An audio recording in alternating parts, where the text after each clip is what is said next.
ನಮಸ್ಕಾರ ಸ್ನೇಹಿತರೆ ಎಲ್ಲರಿಗೂ.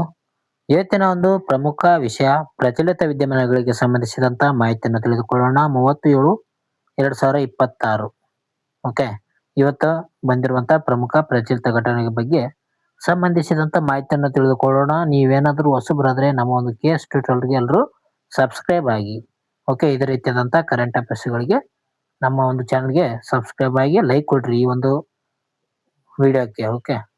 ಹಾಗಾದ್ರೆ ಬನ್ನಿ ಸ್ನೇಹಿತರೆ ಶುರು ಮಾಡೋಣ. ಇವತ್ತಿನ ಒಂದು ವಿಡಿಯೋದಲ್ಲಿ ಅತಿ ಹೆಚ್ಚಾಗಿ ಕ್ರೀಡೆ ಬಗ್ಗೆನೇ ಮಾಹಿತಿ ಇದೆ ನೋಡಿ. ಯಾಕಪ್ಪ ಅಂತಂದ್ರೆ 2026ರ ಒಂದು ಕಾಮನ್ವೆಲ್ತ್ ಗೇಮ್ಸ್ ನಡೀತಾ ಇದೆ. ಅದರಲ್ಲಿ ಭಾರತದ ಪ್ರಮುಖ ವ್ಯಕ್ತಿಗಳು ಏನಪ್ಪಾ ಅಂತಂದ್ರೆ ಚಿನ್ನದ ಪದಕ, ಬೆಳ್ಳಿ ಪದಕ, ಕಂಚಿನ ಪದಕವನ್ನು ಪಡೆದುಕೊಂಡಿದ್ದಾರೆ. ಅವರ ಹೆಸರುಗಳು ಏನಪ್ಪಾ ಅಂತಂದ್ರೆ ನಮಗೆ ನೆನಪಿನಲ್ಲಿ ಇರಬೇಕು. ಅದಕ್ಕಾಗಿ ಈ ಒಂದು ಟಾಪಿಕ್ ಮೇಲೆ ಜಾಸ್ತಿ ವಿಷಯಗಳಿದ್ದಾವೆ ನೋಡ್ರಿ. ಓಕೆ.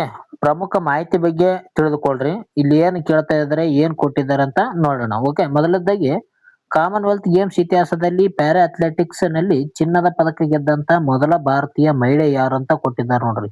ಓಕೆ. ಶಾರ್ಟ್ ಪುಟ್ ನಲ್ಲಿ ಗುಂಡು ಎಸೆತ ಅಂತ ನಾವು ಕರಿಬೋದಲ್ಲ, ಆ ಒಂದು ಗುಂಡು ಎಸೆತದಲ್ಲಿ ಚಿನ್ನದ ಪದಕವನ್ನು ಪಡೆದುಕೊಂಡಿರುವಂತ ಭಾರತದ ಮೊದಲ ಮಹಿಳೆ ಯಾರು? ಓಕೆ. ಈ ಒಂದು ಪ್ರಶ್ನೆಗೆ ಸರಿಯಾದ ಉತ್ತರ ನೋಡೋದಾದ್ರೆ ಆಪ್ಷನ್ ಸಿ ನೋಡಿ, ಶರ್ಮಿಳಾ ಧನ್ಕರ್. ಶರ್ಮಿಳಾ ಧನ್ಕರ್ ಅವರು ಇತ್ತೀಚೆಗೆ ನಡೆದಂತ ಕಾಮನ್ವೆಲ್ತ್ ಗೇಮ್ಸ್ ನಲ್ಲಿ ಪ್ಯಾರಾ ಅಥ್ಲೆಟಿಕ್ ಅಂದ್ರೆ ಶಾರ್ಟ್ ಪುಟ್ ವಿಭಾಗದಲ್ಲಿ ಚಿನ್ನದ ಪದಕವನ್ನು ಪಡೆದುಕೊಂಡಿರುವಂತ ಭಾರತದ ಮಹಿಳೆ ಆಗಿದ್ದಾರೆ ನೋಡ್ರಿ. ಓಕೆ. ನೋಡಬಹುದು ನಾವು ಯಾವ ರೀತಿಯಾಗಿ ಶಾರ್ಟ್ ಪುಟ್ ಎಸೆತ ಈ ರೀತಿಯಾಗಿ ಮಾಡ್ತಾರೆ ನೋಡ್ರಿ. ಶಾರ್ಟ್ ಪುಟ್ ಅಂದ್ರೆ ಗುಂಡು ಎಸೆತ ಅಂತ ಕೂಡ ನಾವ್ ಹೇಳ್ತೀವಲ್ಲ, ಅದೇ ಶಾರ್ಟ್ ಪುಟ್ ಅಂತ ಕರೀತಾರೆ. ಗ್ಲಾಸ್ಗೋದಲ್ಲಿ ನಡೀತಿರುವಂತ 2026 ಕಾಮನ್ವೆಲ್ತ್ ಗೇಮ್ಸ್ ನಲ್ಲಿ ಶರ್ಮಿಳಾ ಧನ್ಕರ್ ಅವರು ಚಿನ್ನದ ಪದಕವನ್ನು ಪಡೆದುಕೊಂಡಿದ್ದಾರೆ ನೋಡ್ರಿ. ಓಕೆ. ಯಾವುದು ಚಿನ್ನದ ಪದಕ ಶರ್ಮಿಳಾ ಧನ್ಕರ್, ಇವರು ಶಾರ್ಟ್ ಪುಟ್ ವಿಭಾಗದಲ್ಲಿ. ಓಕೆ. ಇವರು ಪ್ಯಾರಾ ಅಥ್ಲೆಟಿಕ್ ಮಹಿಳೆಯರ ಶಾರ್ಟ್ ಪುಟ್ ವಿಭಾಗದಲ್ಲಿ ಈ ಒಂದು ಸಾಧನೆ ಮಾಡಿದ್ದಾರೆ ಅಂತ ಹೇಳ್ಬೋದು. ಇದೇ ಒಂದು ವಿಭಾಗದಲ್ಲಿ ಭಾರತ ಮತ್ತೋರ್ವ ಕ್ರೀಡಾಪಟ್ಟಾಗಿರುವಂತ ಶಿಲ್ಪಾ ಶೆಲ್ ಅವರು ಏನ್ ಮಾಡಿದ್ದಾರೆ ಅಂದ್ರೆ ಕಂಚಿನ ಪದಕವನ್ನು ಪಡೆದುಕೊಂಡಿದ್ದಾರೆ. ಇವರು ಚಿನ್ನದ ಪದಕವನ್ನು ಪಡೆದುಕೊಂಡಿದ್ದವರು ಶರ್ಮಿಳಾ ಧನ್ಕರ್ ಆದ್ರೆ ಕಂಚಿನ ಪದಕವನ್ನು ಪಡೆದುಕೊಂಡವರು ಶಿಲ್ಪಾ ಶೆಲ್. ಇವರು ಕಂಚಿನ ಪದಕ ಪಡೆದುಕೊಂಡಿದ್ದಾರೆ ನೋಡ್ರಿ. ಇದೇ ಒಂದು ಆ ಒಂದು ಶಾರ್ಟ್ ಪುಟ್ ನಲ್ಲಿ. ಇದು ಭಾರತದ ಪ್ಯಾರಾ ಕ್ರೀಡಾ ಇತಿಹಾಸದಲ್ಲಿ ಒಂದು ಸುವರ್ಣ ಮೈಲುಗಲ್ಲಾಗಿದೆ ಅಂತ ಹೇಳ್ಬೋದು. ಇಲ್ಲಿ ಏನಾಗಿದೆ ಅಂತ ಇದೆ ಅಂದ್ರೆ ಚಿನ್ನ ಕೂಡ ಸಿಕ್ಕಿತ್ತು, ಕಂಚು ಕೂಡ ಸಿಕ್ಕಿತ್ತು. ಚಿನ್ನ ಯಾರಪ್ಪ ಅಂತಂದ್ರೆ ಶರ್ಮಿಳಾ ಧನ್ಕರ್ ಅಂತ ನಾವ್ ಹೇಳ್ತೀವಿ. ಕಂಚು ಯಾರಪ್ಪ ಅಂತಂದ್ರೆ ಶಿಲ್ಪಾ ಶೇಲ್ ಅಂತ ಹೇಳ್ತೀವಿ ನಾವು. ಓಕೆ. ಶಿಲ್ಪಾ ಅವರು ಗೆದ್ದಿದ್ದಾರೆ, ಶಿಲ್ಪಾ ಶೇಲಾ. ಸ್ಟ್ರಾಟಜಿಕಲಿ ಪ್ಯಾರಾ ಸ್ಪೋರ್ಟ್ಸ್ ಬಗ್ಗೆ ತಿಳಿದುಕೊಳ್ಳೋಣ. PCI ಅಂತ ಕರಿತೀವಿ ನೋಡ್ರಿ, ಪ್ಯಾರಾಲಿಂಪಿಕ್ ಕಮಿಟಿ ಆಫ್ ಇಂಡಿಯಾ ಅಂತ ಕರಿತಾರೆ. ಅದು ಭಾರತದಲ್ಲಿ ಪ್ಯಾರಾ ಕ್ರೀಡೆಗಳನ್ನು ಅಭಿವೃದ್ಧಿಪಡಿಸುವಂತ ಉಸ್ತುವಾರಿಯನ್ನು ಈ ಒಂದು ಸಮಿತಿ ಹೊಂದಿರ್ತದೆ. ಇದು ಯಾವಾಗ ಸ್ಥಾಪನೆ ಆಯ್ತು ಅಂದ್ರೆ 1992ರಲ್ಲಿ ಇದು ಸ್ಥಾಪನೆ ಆಗಿದೆ ನೋಡ್ರಿ. ಇದು ಭಾರತೀಯ ಕ್ರೀಡಾಪಟುಗಳನ್ನು ಅಂತಾರಾಷ್ಟ್ರೀಯ ಮಟ್ಟಕ್ಕೆ ಆಯ್ಕೆ ಮಾಡ್ತದ. Okay. Paralympic committee of India. Deepa Malik ಸಾಧನೆ ನೋಡೋಣ. ಇಲ್ಲಿ ಪ್ಯಾರಾಲಿಂಪಿಕ್ಸ್ ಇತಿಹಾಸದಲ್ಲಿ ಭಾರತಕ್ಕೆ ಪದಕ ತಂದು ಕೊಟ್ಟಂತ ಮೊದಲ ಮಹಿಳೆ ಯಾರಪ್ಪ ಅಂತಂದ್ರೆ ಅದು ದೀಪಾ ಮಲ್ಲಿಕ್. ಇವರು 2016ರಲ್ಲಿ ನಡೆದಂತ ರಿಯೋ ಡಿ ಜನೇರೋದಲ್ಲಿ ಶಾರ್ಟ್ ಪುಟ್ ವಿಭಾಗದಲ್ಲಿ ಬೆಳ್ಳಿ ಪದಕವನ್ನು ಗೆದ್ದಿರ್ತಾರ. ಇದು ಕೂಡ ಇಂಪಾರ್ಟೆಂಟ್ ನೋಡ್ರಿ. ಮೊದಲು ಯಾರು ಪಡೆದುಕೊಂಡಿದ್ರಪ್ಪ ಅಂತಂದ್ರೆ ಬೆಳ್ಳಿ ಪದಕವನ್ನು ದೀಪಾ ಮಲಿಕ್ ಅವರು ಮೊದಲ ಬಾರಿಗೆ ತಂದಿದ್ರು ನೋಡ್ರಿ, ಶರ್ಮಿಳಾ ಅವ್ರಕಿಂತ ಮುಂಚಿತವಾಗಿ. ನಂತರದಲ್ಲಿ ಈಗ ಶರ್ಮಿಳಾ ಅವರು ಏನಪ್ಪಾ ಅಂತಂದ್ರೆ ಚಿನ್ನದ ಪದಕವನ್ನು ಪಡೆದುಕೊಂಡಿದ್ದಾರೆ ಶಾರ್ಟ್ ಪುಟ್ ವಿಭಾಗದಲ್ಲಿ. ಅದೇ ರೀತಿಯಾಗಿ ಬೆಳ್ಳಿ ಪದಕವನ್ನು ಕೂಡ ಪಡೆದುಕೊಂಡಿದ್ದಾರೆ ಶಿಲ್ಪಾ ಶೇಲಾ ಅವರು. ಓಕೆ. ಇಷ್ಟು ಗೊತ್ತಿರಲಿ ಸ್ನೇಹಿತರೆ. ನೆಕ್ಸ್ಟ್ ಪುರುಷರ ಹೈ ಜಂಪ್ ಸಾಧನೆ. ಪುರುಷರ ಬಗ್ಗೆ ನೋಡ್ರಿ, ಬಂತು ಕ್ರೀಡೆಯಲ್ಲಿ ಏನಪ್ಪಾ ಅಂತಂದ್ರೆ ಪುರುಷರು ಕೂಡ ಒಂದು ಪ್ರಮುಖ ಪದಕವನ್ನು ಪಡೆದುಕೊಂಡಿದ್ದಾರೆ ನೋಡ್ರಿ ಹೈ ಜಂಪ್ ನಲ್ಲಿ. ಕಾಮನ್ವೆಲ್ತ್ ಗೇಮ್ಸ್ ನ ಪುರುಷರ ಹೈ ಜಂಪ್ ಸ್ಪರ್ಧೆಯಲ್ಲಿ ಭಾರತಕ್ಕೆ ಚೊಚ್ಚಲ ಬೆಳ್ಳಿ ಪದಕವನ್ನು ತಂದು ಕೊಟ್ಟವರು ಯಾರಂತ ಕೊಟ್ಟಿದ್ದಾರೆ. ಇಲ್ಲಿ ಏನ್ ಗೆದ್ದಿದ್ದಾರಪ್ಪ ಅಂತಂದ್ರೆ ಬೆಳ್ಳಿ ಪದಕವನ್ನು ಪಡೆದುಕೊಂಡಿದ್ದಾರೆ ನೋಡ್ರಿ. ಓಕೆ. ಅದು ಕೂಡ ಮೊದಲ ಬಾರಿಗೆ.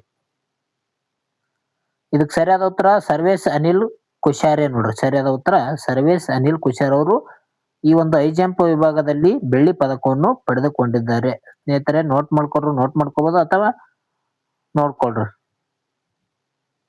ಓಕೆ. ಸರ್ವೇಶ್ ಅನಿಲ್ ಕುಮಾರ್ ಇವ್ರೇನಪ್ಪಾ ಅಂತಂದ್ರೆ 2.25 ಮೀಟರ್ ಎತ್ತರ ಜಿಗಿಯುವ ಮೂಲಕ ಬೆಳ್ಳಿಯನ್ನು ಪಡೆದುಕೊಂಡಿದ್ದಾರೆ. ಬೆಳ್ಳಿ ಪದಕ ಪಡೆದುಕೊಂಡಿದ್ದಾರೆ ನೋಡ್ರಿ. ಇಲ್ಲಿ ಯಾವ ರೀತಿಯಾಗಿ ಜಿಗಿತಿದ್ದಾರೆ ಅಂತ ನೋಡಬಹುದು. ಈ ರೀತಿಯಾದಂತ ಒಂದು ಜಿಗಿಯುವಂತ ಎತ್ತರ ಜಿಗಿತ ಅಂತ ಕರಿತಾರೆ ಇದಕ್ಕೆ. ಓಕೆ, ನೀವು ಕೂಡ ಪೊಲೀಸ್ ಪರೀಕ್ಷೆಯಲ್ಲಿ ಪಾಸ್ ಆದ್ರೆ ಫಿಸಿಕಲ್ ನಲ್ಲಿ ಎತ್ತರ ಜಿಗಿತ ಕೂಡ ಇದೇ ರೀತಿಯಾಗಿ ಜಿಗಿಬೇಕು ನೋಡ್ರಿ. Okay, Commonwealth games high jump ಇತಿಹಾಸದಲ್ಲಿ ಭಾರತಕ್ಕೆ ಒಲಿದಂತ ಮೊದಲ ಬೆಳ್ಳಿ ಪದಕ ಇದಾಗಿದೆ. ಮೊಟ್ಟ ಮೊದಲ ಬೆಳ್ಳಿ ಪದಕ ಇದಾಗಿದೆ ನೋಡ್ರಿ. ಕಾಮನ್ವೆಲ್ತ್ ಕ್ರೀಡಾಕೂಟದಲ್ಲಿ ಭಾರತೀಯ ಅಥ್ಲೆಟ್ಗಳ ಒಂದು ಪ್ರದರ್ಶನ ಕೂಡ ನಿರಂತರವಾಗಿ ಏರಿಕೆ ಕಾಣುತ್ತಿದೆ ಎಂಬುದಕ್ಕೆ ಇದೊಂದು ದರ್ಶನ ಸಾಕಾಗಿದೆ ನೋಡ್ರಿ. ಅಂದ್ರೆ ಒಂದು ಭಾರತದ ಅಭ್ಯರ್ಥಿಗಳು ಏನಪ್ಪಾ ಅಂತಂದ್ರೆ ಈ ಒಂದು ಅಥ್ಲೆಟಿಕ್ ನಲ್ಲಿ ಹೆಚ್ಚಾಗಿ ಪದಕವನ್ನು ಪಡಿತಾ ಇದ್ದಾರೆ. ಸ್ಟ್ರಾಟಜಿಕಲಿ ಹೈ ಜಂಪ್ ನಿಯಮಗಳ ಬಗ್ಗೆ ತಿಳ್ಕೊಳ್ಳೋಣ. ಇದು ಪಾಸ್ಬರಿ ಫ್ಲಾಪ್ ಅಂತ ಕರಿತಾರೆ ನೋಡ್ರಿ. ಹೈ ಜಂಪ್ ಕ್ರೀಡೆಯನ್ನು ಬೆನ್ನಿನ ಮೂಲಕ ಬಾರ್ ಅನ್ನು ದಾಟುವಂತ ಜನಪ್ರಿಯ ತಂತ್ರವನ್ನು ಪಾಸ್ಬರಿ ಫ್ಲಾಪ್ ಎಂದು ಕರೀತಾರೆ. ಇದು ಇಂಪಾರ್ಟೆಂಟ್.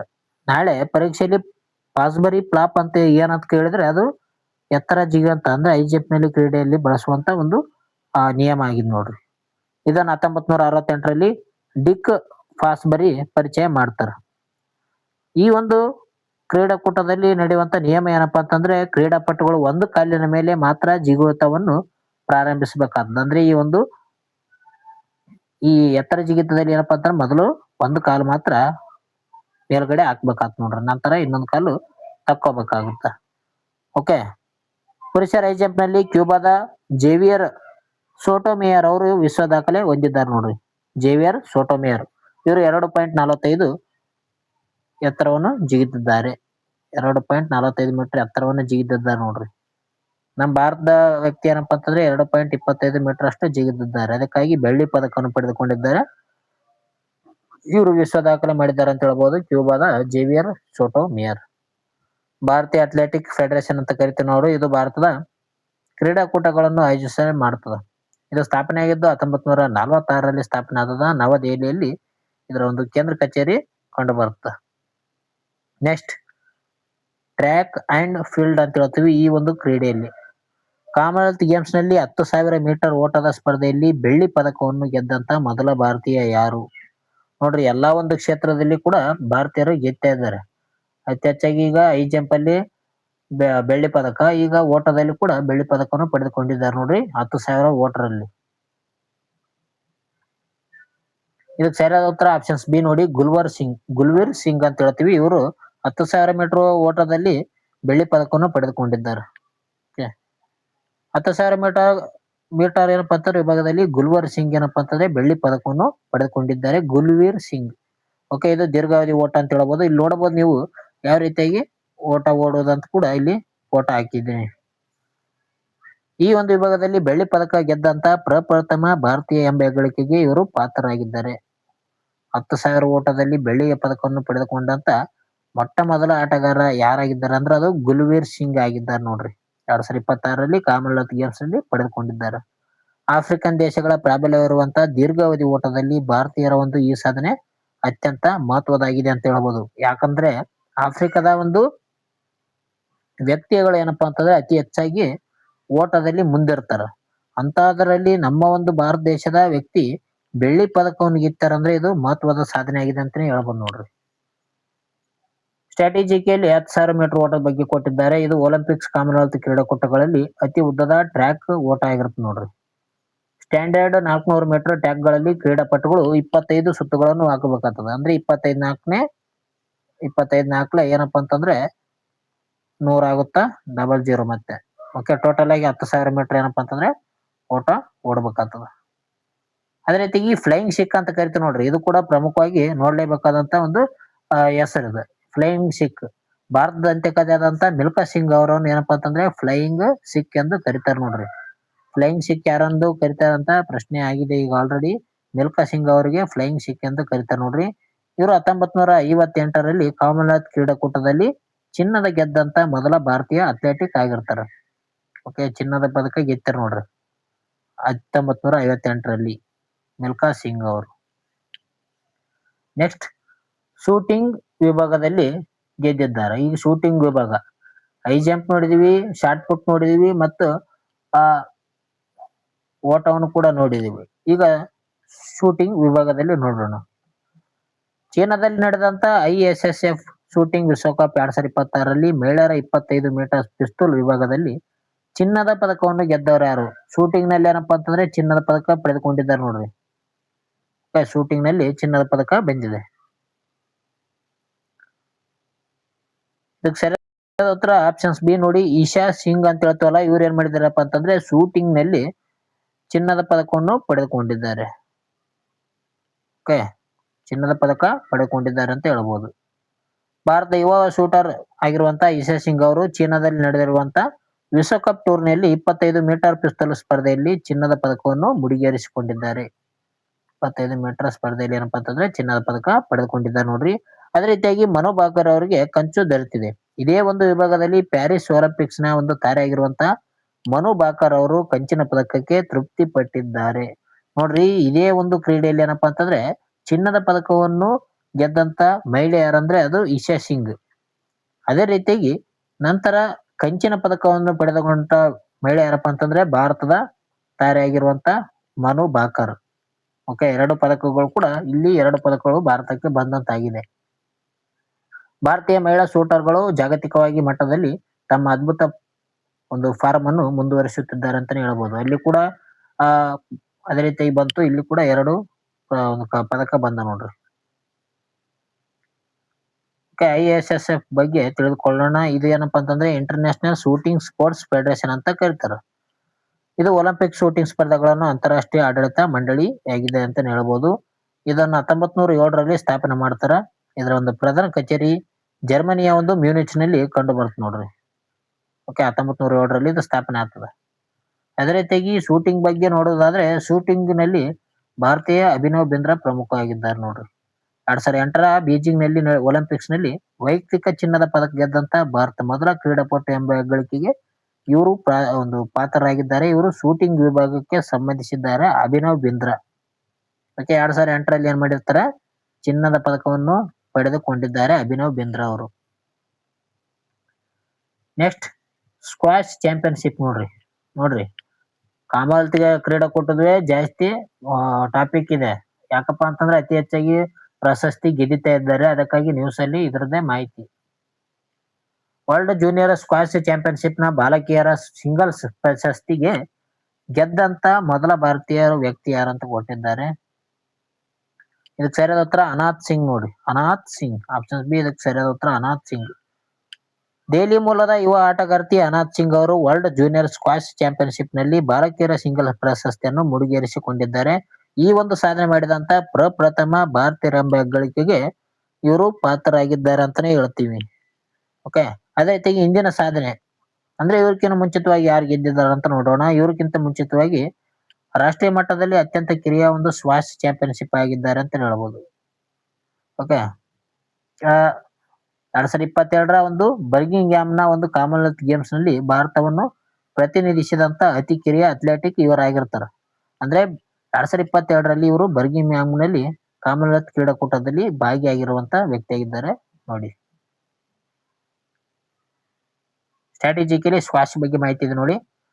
ಇದು ಆಟದ ಮೂಲ ಯಾವ ರೀತಿಯಾಗಿ ಹುಟ್ಟುಕೊಂಡಿತ್ತಪ್ಪ ಅಂತಂದ್ರೆ 19ನೇ ಶತಮಾನದಲ್ಲಿ ಲಂಡನ್ ನ ಒಂದು ಯಾರೋ ಶಾಲೆಯಲ್ಲಿ ಪ್ರಾರಂಭ ಆಗ್ತದೆ ಇದು 19ನೇ ಶತಮಾನದಲ್ಲಿ. ಅದೇ ರೀತಿಯಾಗಿ ಒಲಿಂಪಿಕ್ಸ್ ನಲ್ಲಿ ಸ್ಥಾನ ಇರಲಿಲ್ಲ ಮೊದಲು. ಈ ಒಂದು ಸ್ಕ್ವಾಶ್ ಎಂಬುದು ಏನಪ್ಪಾ ಅಂತಂದ್ರೆ ಒಲಿಂಪಿಕ್ಸ್ ನಲ್ಲಿ ಸ್ಥಾನ ಪಡೆದುಕೊಂಡಿರ್ಲಿಲ್ಲ. ಇದನ್ನ ಏನ್ ಮಾಡ್ತಾರಪ್ಪ ಅಂತಂದ್ರೆ ಅತಿಯಾಗಿ ಅಂದ್ರೆ ಸುದೀರ್ಘ ಕಾಯುವಿಕೆ ನಂತರ 2028ರಲ್ಲಿ ಏನ್ ಮಾಡ್ತಾರ ಅಂದ್ರೆ ಲಾಸ್ ಏಂಜಲೀಸ್ ಒಲಿಂಪಿಕ್ ಕ್ರೀಡಾಕೂಟಕ್ಕೆ ಸೇರ್ಪಡೆ ಮಾಡಲಾಗಿದೆ ಅಂತ ಹೇಳ್ಬೋದು. ಈಗ ಒಲಿಂಪಿಕ್ಸ್ ನ ಸ್ಥಾನದಲ್ಲಿ ಸ್ಕ್ವಾಶ್ ಆಟವನ್ನು ಅಂತಿಮವಾಗಿ 2028ರಲ್ಲಿ ನಡೆಯಲಿರುವಂತಹ ಲಾಸ್ ಏಂಜಲೀಸ್ ಒಲಿಂಪಿಕ್ ಕ್ರೀಡಾಕೂಟಕ್ಕೆ ಈ ಒಂದು ಸ್ಕ್ವಾಶ್ ಅನ್ನು ಕೂಡ ಸೇರ್ಪಡೆ ಮಾಡಿದ್ದಾರೆ ನೋಡ್ರಿ. ಆಡಳಿತ ಮಂಡಳಿ ಅಂದ್ರೆ ವರ್ಲ್ಡ್ ಸ್ಕ್ವಾಶ್ ಫೆಡರೇಷನ್ ಅಂತ ಹೇಳ್ತೇವೆ ನಾವು. ವರ್ಲ್ಡ್ ಸ್ಕ್ವಾಶ್ ಫೆಡರೇಷನ್ ಇದು ಅಂತಾರಾಷ್ಟ್ರೀಯ ಮಟ್ಟದಲ್ಲಿ ಆಟವನ್ನು ನಿಯಂತ್ರಣ ಮಾಡ್ತದ. ಇದು ಯಾವಾಗ ಸ್ಥಾಪನೆ ಆಯ್ತಂದ್ರೆ 1967ರಲ್ಲಿ ಇದು ಸ್ಥಾಪನೆ ಆಗ್ತದ. ಓಕೆ, ನೆಕ್ಸ್ಟ್ ಬಂದದ್ದು ಪ್ರಮುಖ ದಿನಾಚರಣೆಗಳ ಬಗ್ಗೆ ಬಂದಿದ್ ನೋಡಿ. ವಿಶ್ವ ಪ್ರಕೃತಿ ಸಂರಕ್ಷಣೆ ದಿನವನ್ನು ಯಾವಾಗ ಆಚರಿಸಲಾಗುತ್ತದೆ? ವಿಶ್ವ ಪ್ರಕೃತಿ ಸಂರಕ್ಷಣೆ ದಿನ ಯಾವಾಗ ಆಚರಣೆ ಮಾಡ್ತಾರೆ ಪ್ರತಿ ವರ್ಷ? ಇದಕ್ಕೆ ಸರಿಯಾದ ಉತ್ತರ ಆಪ್ಷನ್ಸ್ ಬಿ ನೋಡಿ, ಜುಲೈ 28ನೇ ತಾರೀಕು ಏನ್ ಮಾಡ್ತಾರ ಅಂದ್ರೆ ಪ್ರತಿ ವರ್ಷ ವರ್ಲ್ಡ್ ನೇಚರ್ ಕನ್ಸರ್ವೇಷನ್ ಡೇ ಅನ್ನಾಗಿ ಆಚರಣೆ ಮಾಡ್ತಾರ. ಇದರ ಉದ್ದೇಶ ಏನಪ್ಪಾ ಅಂತಂದ್ರೆ ನೈಸರ್ಗಿಕ ಸಂಪನ್ಮೂಲಗಳನ್ನು ರಕ್ಷಿಸುವುದು ಮತ್ತು ಆರೋಗ್ಯಕರ ಪರಿಸರವನ್ನು ಕಾಪಾಡುವ ಮಹತ್ವದ ಬಗ್ಗೆ ಅರಿವು ಮೂಡಿಸುವುದು ಇದರ ಒಂದು ಉದ್ದೇಶವಾಗಿದೆ. ಇದನ್ನು ಪ್ರತಿ ವರ್ಷ ಜುಲೈ 28ರಂದು ಈ ಒಂದು ದಿನವನ್ನು ಆಚರಣೆ ಮಾಡುತ್ತಾರ. ವಿಶ್ವ ಪ್ರಕೃತಿಯ ದಿನಾಚರಣೆಯಾಗಿ ಮಾಡ್ತಾರ ನೋಡ್ರಿ. 2026ರ ಒಂದು ಥೀಮ್ ಕೇಳುವಂತ ಸಾಧ್ಯತೆ ಇರ್ತದ. Living sustainability in harmony with nature ಅಂತ ಕರಿತಾರೆ ನೋಡ್ರಿ. ಪ್ರಕೃತಿಯೊಂದಿಗೆ ಸಾಮರಸ್ಯದಿಂದ ಸುಸ್ಥಿರವಾಗಿ ಜೀವಿಸುವುದು 2026ರ ವಿಶ್ವ ಪ್ರಕೃತಿಯ ದಿನದ ಒಂದು ಥೀಮ್ ಆಗಿರ್ತದೆ. ಇದರ ಪ್ರಮುಖ ಗುರಿ ಏನಂದ್ರೆ ಅಳಿವಿನಂಚಿನಲ್ಲಿರುವಂತ ಸಸ್ಯ ಆಗಿರ್ಬೋದು, ಪ್ರಾಣಿ ಆಗಿರ್ಬೋದು, ಇಂಥ ಪ್ರಭೇದಗಳ ನೆನಪಾ ಅಂತಂದ್ರೆ ರಕ್ಷಣೆ, ಅರಣ್ಯ ನಾಶ ತಡೆಗಟ್ಟುವಿಕೆ ಮತ್ತು ಜಾಗತಿಕವಾಗಿ ತಾಪಮಾನವನ್ನು ಕಡಿಮೆ ಮಾಡೋದು ಇದರ ಒಂದು ಪ್ರಮುಖ ಗುರಿಯಾಗಿದೆ. ಈ ಒಂದು ವಿಶ್ವ ಪ್ರಾಕೃತಿಕ ದಿನಾಚರಣೆ ಮಾಡುವಂತ ಉದ್ದೇಶ ಗುರಿ. ಸ್ಟ್ರಾಟಜಿಕಲಿ ಪರಿಸರ ಕಾಯ್ದೆ ಬಗ್ಗೆ ತಿಳಿದುಕೊಳ್ಳೋಣ. ವನ್ಯಜೀವಿ ಸಂರಕ್ಷಣಾ ಕಾಯ್ದೆ 1972ರಲ್ಲಿ ಜಾರಿ ಬರ್ತದೆ. 1972ರಲ್ಲಿ ವನ್ಯಜೀವಿ ಸಂರಕ್ಷಣಾ ಕಾಯ್ದೆ ಜಾರಿ ಬರ್ತದೆ ನೋಡ್ರಿ. ಸಸ್ಯ ಆಗಿರ್ಬೋದು, ಪ್ರಾಣಿ ಆಗಿರ್ಬೋದು, ಇಂಥ ಪ್ರಭೇದಗಳನ್ನು ರಕ್ಷಿಸುವುದು ಇದರ ಒಂದು ಮುಖ್ಯ ಉದ್ದೇಶ ಆಗಿರ್ತದೆ. ಪರಿಸರ ಸಂರಕ್ಷಣಾ ಕಾಯ್ದೆ, ವನ್ಯಜೀವಿ ಸಂರಕ್ಷಣಾ ಕಾಯ್ದೆ ಬೇರೆ ಮತ್ತೆ ಪರಿಸರ ಸಂರಕ್ಷಣಾ ಕಾಯ್ದೆ ಬೇರೆ ನೋಡ್ರಿ. ಮತ್ತೆ ನೀವು ಪರಿಸರ ಸಂರಕ್ಷಣಾ ಕಾಯ್ದೆ ಅಂದಾಗ 1972 ಅಂತ ಹಾಕಿದ್ರೆ ಅದು ತಪ್ಪಾಗುತ್ತೆ. ಇದು ಯಾವಾಗಪ್ಪ ಅಂತಂದ್ರೆ 1986ರಲ್ಲಿ ಅಂಗೀಕರಿಸಲ್ಪಟ್ಟಿಗೆಸಿಂದ ಭೂಪಾಲ್ ಅನಿಲ ದುರಂತದ ನಂತರ ಪರಿಸರ ಸುಧಾರಣೆಗಾಗಿ ಈ ಒಂದು ಕಾಯ್ದೆಯನ್ನು ರಚನೆ ಮಾಡ್ತಾರೆ 1986ರಲ್ಲಿ. ಓಕೆ, ಹಾಗಾದ್ರೆ ಭೂಪಾಲ್ ಅನಿಲ ದುರಂತ ನಡೆದಂತ ವರ್ಷ ಮತ್ತು ದಿನಾಂಕ ಏನಪ್ಪಾ ಅಂತಂದ್ರೆ ನೀವು ಕಮೆಂಟ್ ಮಾಡ್ರಿ ನೋಡ್ರಿ. ನಿಮಗ್ ಕೊಟ್ಟಿರುವಂತ ಪ್ರಶ್ನೆ ಇದಾಗಿರ್ತದ, ಕ್ವಶನ್ ಇದಾಗಿರ್ತದ. ಭೂಪಾಲ್ ಅನಿಲ ದುರಂತ ನಡೆದಂತ ವರ್ಷ ಯಾವುದು, ಜೊತೆಗೆ ದಿನಾಂಕ ಗೊತ್ತಿದ್ರೆ ಅದು ಕೂಡ ಹಾಕಿ. ನೆಕ್ಸ್ಟ್ ಜಲ ಕಾಯ್ದೆ ಅಂತ ಹೇಳ್ತೀವಿ. ಇದು ನೀರಿನ ಮಾಲಿನ್ಯ ತಡೆಗಟ್ಟುವಿಕೆ ಮತ್ತು ನಿಯಂತ್ರಣ ಕಾಯ್ದೆಯನ್ನು 1974ರಲ್ಲಿ ಜಾರಿಗೆ ತರಲಾಗುತ್ತೆ. 1974. ಭದ್ರತಾ ಪಡೆಗಳ ಬಗ್ಗೆ ನ್ಯೂಸ್ ಅಲ್ಲಿತ್ತು. ಇತ್ತೀಚೆಗೆ ಅಂದ್ರೆ ಜುಲೈ 27ರಂದು 88ನೇ ಸಂಸ್ಥಾಪನಾ ದಿನವನ್ನು ಆಚರಿಸಿಕೊಂಡಿರುವಂತಹ ಕೇಂದ್ರ ಸಶಸ್ತ್ರ ಪೊಲೀಸ್ ಪಡೆ ಯಾವುದಂತ ಕೊಟ್ಟಿದ್ದಾರೆ. 88ನೇ ಒಂದು ಆಚರಣೆ ಮಾಡಿಕೊಂಡಿದೆ ಅದು ಸಂಸ್ಥಾಪನಾ ದಿನವನ್ನು. ಯಾವ ಒಂದು ಸಶಸ್ತ್ರ ಪೊಲೀಸ್ ಪಡೆ ಅಂತ ಕೊಟ್ಟಿದ್ದಾರೆ ನೋಡ್ರಿ. ಇದಕ್ಕೆ ಸರಿಯಾದ ಉತ್ತರ ಕೇಂದ್ರ ಮೀಸಲು ಪೊಲೀಸ್ ಪಡೆ, CRPF ಅಂತ ಹೇಳ್ತೀವಿ, ಸೆಂಟ್ರಲ್ ರಿಸರ್ವ್ ಪೊಲೀಸ್ ಫೋರ್ಸ್. ಇದೇನಪ್ಪ ಅಂತಂದ್ರೆ ಜುಲೈ 27ರಂದು 1939ರಂದು ಬ್ರಿಟಿಷ್ ಆಳ್ವಿಕೆಯಲ್ಲಿ ಕ್ರೌನ್ ರೆಪ್ರೆಸೆಂಟೇಟಿವ್ಸ್ ಪೊಲೀಸ್ ಆಗಿ ಸ್ಥಾಪನೆ ಮಾಡಲಾಗುತ್ತದೆ. ಯಾವಾಗ 1939ರಲ್ಲಿ ಇದು ಸ್ಥಾಪನೆ ಆಗ್ತದೆ ನೋಡ್ರಿ, ಜುಲೈ 27ನೇ ತಾರೀಕು. ಈ ಒಂದು ಕಾಯ್ದೆ ಮುಂದೆ ಬರುತ್ತೆ. ಸ್ವಾತಂತ್ರ್ಯ ನಂತರ ಏನಾಗುತ್ತಪ್ಪ ಅಂತಂದ್ರೆ ಡಿಸೆಂಬರ್ 28ರಂದು 1949ರಂದು CRPF ಕಾಯ್ದೆಯನ್ನು ಅಡಿಯಲ್ಲಿ ಇದನ್ನು ಕೇಂದ್ರೀಯ ಮೀಸಲು ಪೊಲೀಸ್ ಪಡೆ ಎಂದು ಮರುನಾಮಕರಣ ಮಾಡಲಾಗುತ್ತದೆ. ಕೇಂದ್ರೀಯ ಮೀಸಲು ಪೊಲೀಸ್ ಪಡೆ ಎಂದು ಮರುನಾಮಕರಣ ಮಾಡಲಾಗುತ್ತದೆ. ಯಾವಾಗ 1949ರಲ್ಲಿ. ಇದು ಭಾರತದ ಅತಿ ದೊಡ್ಡ ಕೇಂದ್ರೀಯ ಸಶಸ್ತ್ರ ಪೊಲೀಸ್ ಪಡೆ ಆಗಿದ್ದು ಆಂತರಿಕ ಭದ್ರತೆ ಆಗಿರ್ಬೋದು, ನಕ್ಸಲ್ ನಿಗ್ರಹ ಇಂಥ ಪ್ರಮುಖ ಕಾರ್ಯಾಚರಣೆಗಳನ್ನು ನಿರ್ವಹಿಸ್ತದೆ ಅದು. ಓಕೆ, ಜೊತೆಗೆ ಚುನಾವಣೆಯ ಕರ್ತವ್ಯವನ್ನು ಕೂಡ ಇದು ನಿರ್ವಹಿಸ್ತದೆ ಅಂತಾನೆ ಹೇಳ್ಬೋದು. ಅಂದ್ರೆ ಚುನಾವಣೆ ನಡೆದಂತ ಸಂದರ್ಭದಲ್ಲಿ ನಿಮ್ಮ ಊರುಗಳಿಗೂ ಕೂಡ ಪೊಲೀಸ್ ವ್ಯಾನ್ ಗಾಡಿಯಲ್ಲಿ ಬರ್ತಾರ ನೋಡ್ರಿ. ಮಿಲಿಟರಿಗಳು ಬಂದಾರ ಅಂತ ಅನ್ಕೊಂತೀರಿ, ಅವ್ರು ಏನಪ್ಪಾ ಅಂತಂದ್ರೆ CRPF ವ್ಯಕ್ತಿಗಳಾಗಿರ್ತಾರ. CRPF ಬಗ್ಗೆ ಸ್ಟ್ರಾಟಜಿಗೆ ತಿಳ್ಕೊಳ್ಳೋಣ. ಇದೇನಪ್ಪಾ ಅಂತಂದ್ರೆ ಗೃಹ ಸಚಿವಾಲಯದ ಅಡಿಯಲ್ಲಿ ಬರ್ತದ CRPF. ಎಲ್ಲಾ ಕೇಂದ್ರೀಯ ಸಶಸ್ತ್ರ ಪೊಲೀಸ್ ಪಡೆಗಳು ರಕ್ಷಣಾ ಸಚಿವಾಲಯದ ಅಡಿಯಲ್ಲಿ ಬರೋದಿಲ್ಲ, ಬದಲಾಗಿ ಕೇಂದ್ರ ಗೃಹ ಸಚಿವಾಲಯದ ಅಡಿಯಲ್ಲಿ ನಿಯಂತ್ರಣ ಕೆಲಸ ಮಾಡುತ್ತವೆ ಅಂತ ಹೇಳ್ಬೋದು. ಮಿನಿಸ್ಟರ್ ಆಫ್ ಹೋಮ್ ಅಫೇರ್ಸ್ ನಲ್ಲಿ ಬರ್ತದೆ ನೋಡ್ರಿ ಎಲ್ಲ ಒಂದು CAPF ನೋಡ್ರಿ. ಪ್ರಮುಖ CAPFಗಳು ಯಾವ್ಯಾವ CAPFಗಳು ಈ ಒಂದು ಗೃಹ ಸಚಿವಾಲಯದ ಅಡಿಯಲ್ಲಿ ಕಾರ್ಯನಿರ್ವಹಿಸ್ತವೆ ಅಂತ ಕೊಟ್ಟಿದ್ದಾರೆ. ಇವುಗಳು ಯಾವ ಅಂತ ಕೂಡ ಕೇಳ್ಬೋದು. CAPFಗಳು ಯಾವ ಅಂತ ಕೂಡ ಕೇಳ್ಬೋದು ನೋಡ್ರಿ. ಇದರಲ್ಲಿ ಅಸ್ಸಾಂ ರೈಫಲ್ಸ್ ಇದೆ ನೋಡಿ, ನಂತರ BSF ಇದೆ, ಬಾರ್ಡರ್ ಸೆಕ್ಯೂರಿಟಿ ಫೋರ್ಸ್ ಅಂತ ಹೇಳ್ತೀವಿ ನಾವು. ಇದು ಭಾರತ ಮತ್ತು ಪಾಕಿಸ್ತಾನ ಬಾಂಗ್ಲಾದೇಶದ ಗಡಿಯಲ್ಲಿ ಇರ್ತಾರೆ ಇವರು.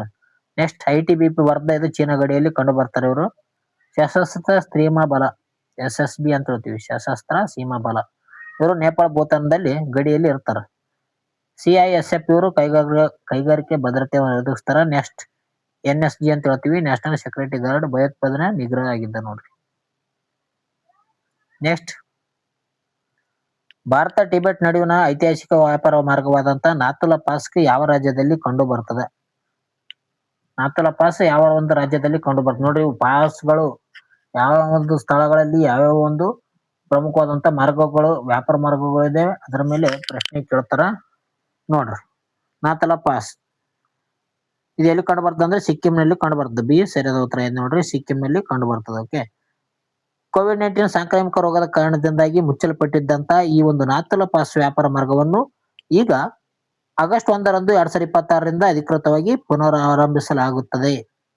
ಆಗಸ್ಟ್ 1ನೇ ತಾರೀಕು ಇದನ್ನು ಓಪನ್ ಮಾಡ್ತಾರೆ ನೋಡ್ರಿ ಮತ್ತೆ. ಮೊದಲು ಏನಂದ್ರೆ ಕೋವಿಡ್-19 ಏನಿತ್ತಲ್ಲ ಆ ಸಮಯದಲ್ಲಿ ಇದನ್ನು ಬಂದ್ ಮಾಡಿದ್ರು. ಈಗ ಮತ್ತೆ ತೆರಿತಾರ. ಇದು ಸ್ಥಳ ನೋಡೋದಾದ್ರೆ ಇದು ಸಿಕ್ಕಿಂ ಹಿಮಾಲಯದಲ್ಲಿ ಸಮುದ್ರ ಮಟ್ಟದಿಂದ ಸುಮಾರು 4310 ಮೀಟರ್ ಅಷ್ಟು ಎತ್ತರದಲ್ಲಿ ಕಂಡು ಬರ್ತದೆ. ಈ ಒಂದು ನಾಥುಲಾ ಪಾಸ್ ಸಿಕ್ಕಿಂನಲ್ಲಿ ಕಂಡು ಬರ್ತದೆ. ಇದರ ಒಂದು ಪ್ರಾಮುಖ್ಯತೆ ಇದು ಪ್ರಾಚೀನ ಸಿಲ್ಕ್ ರೂಟ್ ಆಗಿದೆ ನೋಡಿ. ಸಿಲ್ಕ್ ರೂಟ್ ಅಂದ್ರೆ ರೇಷ್ಮೆ ಮಾರ್ಗ ಆಗಿದೆ. ಇದು ನಾಥುಲಾ ಪಾಸ್ ಒಂದು ರೇಷ್ಮೆ ಮಾರ್ಗ. ಅಂದ್ರೆ ಅವಾಗಿನ ಒಂದು ಕಾಲದಲ್ಲಿ ರಾಜರು ಏನ್ ಮಾಡ್ತಿದ್ರು ಅಂದ್ರೆ ಈ ಒಂದು ಮಾರ್ಗದ ಮೂಲಕ ರೇಷ್ಮೆಯನ್ನು ಚೀನಾ ದೇಶಕ್ಕೆ ರಫ್ತು ಮಾಡ್ತಿದ್ರು. ಇದು ಭಾರತ ಮತ್ತು ಚೀನಾ ನಡುವಿನ 3 ಮುಕ್ತ ವ್ಯಾಪಾರ ಗಡಿ ಪೋಸ್ಟ್ಗಳಲ್ಲಿ ಒಂದಾಗಿದೆ ನೋಡಿ. ಸ್ಟ್ರಾಟಜಿಕಲಿ ಪ್ರಮುಖ ಕಣಿವೆ ಮಾರ್ಗಗಳ ಬಗ್ಗೆ ತಿಳಿದುಕೊಳ್ಳೋಣ. ಇದು ಕೂಡ ವೆರಿ ಇಂಪಾರ್ಟೆಂಟ್. ನಿಮಗಾಗಿ ಚಾರ್ಟ್ ಇದೆ ನೋಡಿ. ಇದು ಸ್ಕ್ರೀನ್ ಶಾಟ್ ತಗೊಳ್ರಿ, ನೋಟ್ ಮಾಡ್ಕೊಳ್ರಿ. ನಾಥುಲಾ ಪಾಸ್ ಎಲ್ಲಿ ಕಂಡು ಬರ್ತದ? ಇದು ಸಿಕ್ಕಿಂ ರಾಜ್ಯದಲ್ಲಿ ಕಂಡು ಬರ್ತದೆ. ಸಂಪರ್ಕಿಸುವಂತ ಪ್ರದೇಶಗಳು ಯಾವ ಅಂದ್ರೆ ಸಿಕ್ಕಿಂ ಮತ್ತು ಟಿಬೆಟ್. ನೆಕ್ಸ್ಟ್ ಜಿಲೆಬ್ಲಾ ಪಾಸ್ ಕಂಡು ಬರ್ತದೆ. ಇದು ಎಲ್ಲಿ ಅಂದ್ರೆ ಸಿಕ್ಕಿಂ ರಾಜ್ಯದಲ್ಲಿ ಇದೆ. ಇದು ಕೂಡ ಸಿಕ್ಕಿಂ ರಾಜ್ಯದಲ್ಲೇ ಕಂಡು ಬರ್ತದೆ. ಇದು ಕೂಡ ಸಿಕ್ಕಿಂ ಮತ್ತು ಟಿಬೆಟ್ ನ ಒಂದು ಪ್ರದೇಶದಲ್ಲಿ ಕಂಡು ಬರ್ತದೆ. ಸಿಪ್ಲಿಕಲಾ ಪಾಸ್ ಅಂತ ಹೇಳ್ತೀವಿ. ಇದು ಹಿಮಾಚಲ ಪ್ರದೇಶದಲ್ಲಿ ಕಂಡು ಬರ್ತದ. ಹಿಮಾಚಲ ಪ್ರದೇಶ ಮತ್ತು ಟಿಬೆಟ್ ನ ಒಂದು ಸಂಪರ್ಕಿಸುವಂತ ಪ್ರದೇಶ ಆಗಿದೆ ನೋಡ್ರಿ. ನೆಕ್ಸ್ಟ್ ಲಿಂಪು ಲೇಕ್ ಅಂತ ಹೇಳ್ತೀವಿ. ಇದು ಕೂಡ ಕೇಳಿದ್ದಾರೆ ನೋಡ್ರಿ. ಲಿಂಪು ಲೇಕ್ ಪ್ರದೇಶ ಎಲ್ಲಿದೆ ಅಂದ್ರೆ ಉತ್ತರಾಖಂಡದಲ್ಲಿ ಕಂಡು ಬರ್ತದೆ. ಭಾರತ, ಚೀನಾ, ನೇಪಾಳ ಮತ್ತು ಟ್ರೈ ಜಂಕ್ಷನ್ ನಲ್ಲಿ ಇದು ಕಂಡು ಬರ್ತದೆ. ಸಂಪರ್ಕವನ್ನು ಒದಗಿಸ್ತದೆ ನೋಡ್ರಿ ಇದು. ಓಕೆ. ನೆಕ್ಸ್ಟ್ ರಾಷ್ಟ್ರೀಯ ವಿದ್ಯಮಾನಗಳು, ಮಸೂದೆಗಳು. ಸಾರ್ವಜನಿಕ ಪರೀಕ್ಷೆಗಳ ವಿಧೇಯಕ 2026 ಪ್ರಕಾರ ಪರೀಕ್ಷೆ ಅಕ್ರಮ ಎಸಗುವಂತ ವ್ಯಕ್ತಿಗಳಿಗೆ ಗರಿಷ್ಠ ಎಷ್ಟು ವರ್ಷಗಳ ಕಾಲ ಜೈಲು ಶಿಕ್ಷೆ ವಿಧಿಸುತ್ತದೆ ಅಂತ ಕೊಟ್ಟಿದ್ದಾರೆ. ಇದನ್ನ ಹಲವಾರು ಬಾರಿ ಓದೋ ತರಗತಿಯಲ್ಲಿ ಕೂಡ ಹೇಳಿದ್ದೀನಿ. ಏನ್ ಮಾಡ್ತಾರಪ್ಪ ಅಂತಂದ್ರೆ ಪರೀಕ್ಷೆಯಲ್ಲಿ ಏನಾದ್ರು ಚೀಟಿಂಗ್ ಮಾಡಿದ್ರಪ್ಪ ಅಂತಂದ್ರೆ 10 ವರ್ಷ ಜೈಲು, 10 ಕೋಟಿ ರೂಪಾಯಿ ದಂಡ. 10 ವರ್ಷ ಜೈಲು ಏನಪ್ಪಾ ಅಂತಂದ್ರೆ 10 ಕೋಟಿ ದಂಡ ಆಗ್ತಾರ ನೋಡ್ರಿ. 5ರಿಂದ 10 ವರ್ಷ ಇದಕ್ಕೆ ಸರಿಯಾದ ಉತ್ತರ. ಇತ್ತೀಚೆಗೆ ನೀಟ್ ಮುಂತಾದ ಸ್ಪರ್ಧಾತ್ಮಕ ಪರೀಕ್ಷೆಗಳಲ್ಲಿ ನಡೆದಂತ ಪ್ರಶ್ನೆ ಸೋರಿಕೆ ಮತ್ತು ಅಕ್ರಮ ಹಿನ್ನೆಲೆಯಲ್ಲಿ ಲೋಕಸಭೆಯಲ್ಲಿ ಈ ಒಂದು ಕಠಿಣ ಮಸೂದೆಯನ್ನು ಅಂಗೀಕಾರ ಮಾಡಲಾಗಿದೆ ನೋಡಿ.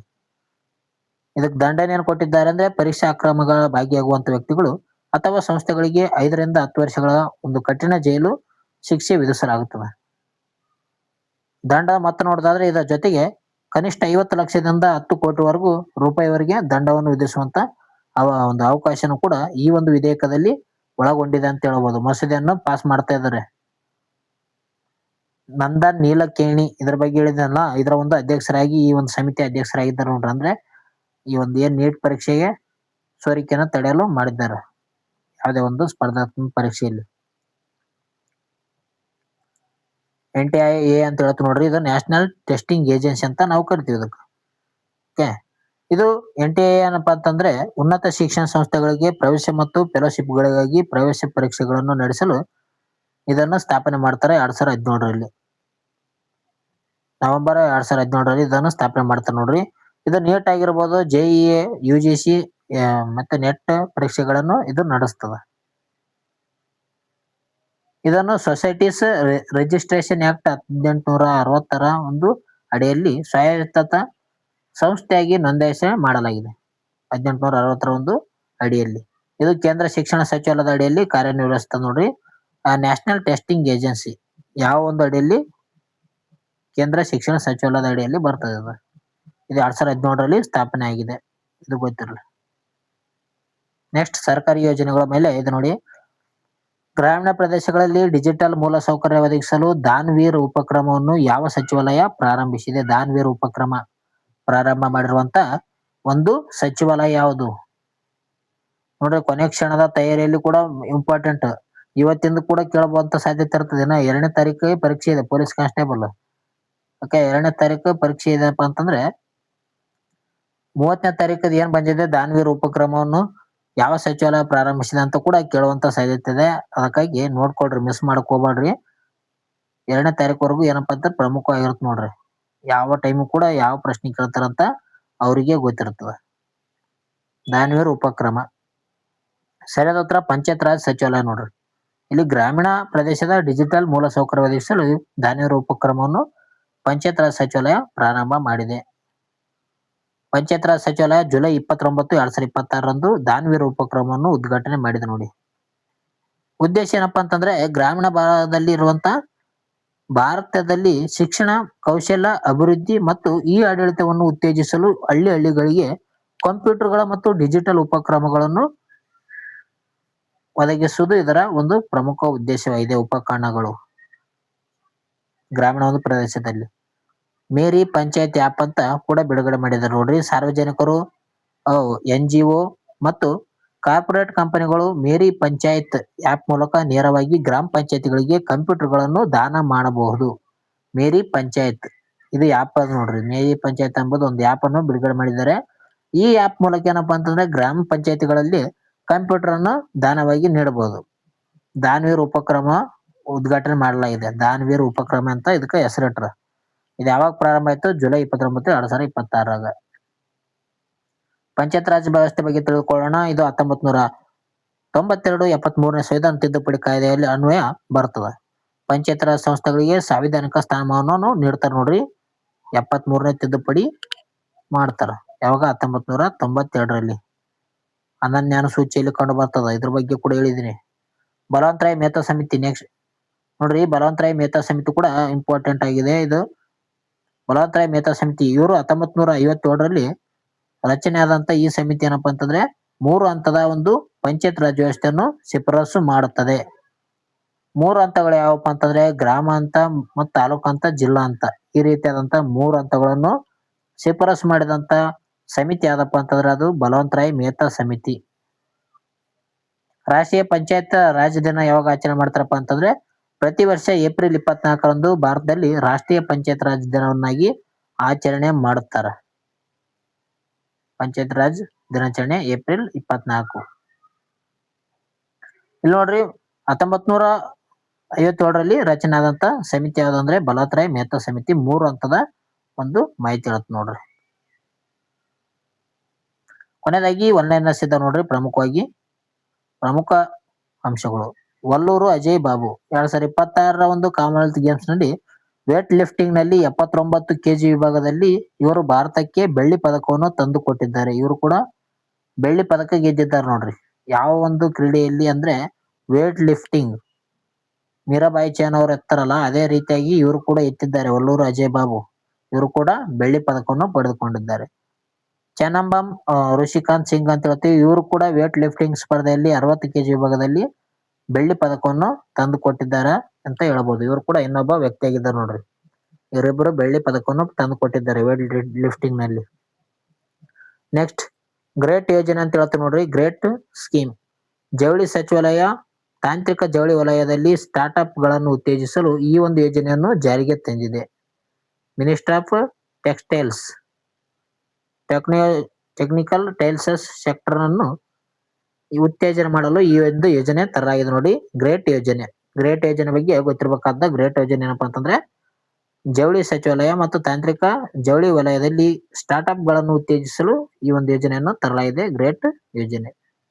ನೆಕ್ಸ್ಟ್ ಕಾಮನ್ವೆಲ್ತ್ ಗೇಮ್ಸ್ 2026 ಪ್ರಸಕ್ತ ಸಾಲಿನ ಕಾಮನ್ವೆಲ್ತ್ ಕ್ರೀಡಾಕೂಟವು ಸ್ಕಾಟ್ಲೆಂಡ್ ನ ಒಂದು ಗ್ಲಾಸ್ಗೋದಲ್ಲಿ ನಡೀತಾ ಇದೆ. ಇದು ಕೂಡ ಹೋದ ತರಗತಿಯಲ್ಲಿ ಹೇಳಿದೀನಿ. ಸ್ಕಾಟ್ಲೆಂಡ್ ನ ಒಂದು ಗ್ಲಾಸ್ಗೋದಲ್ಲಿ ನಡೀತಾ ಇದೆ ನೋಡಿ. 2026ರ ಒಂದು ಕಾಮನ್ವೆಲ್ತ್ ಗೇಮ್ಸ್ ಕ್ರೀಡಾಕೂಟ.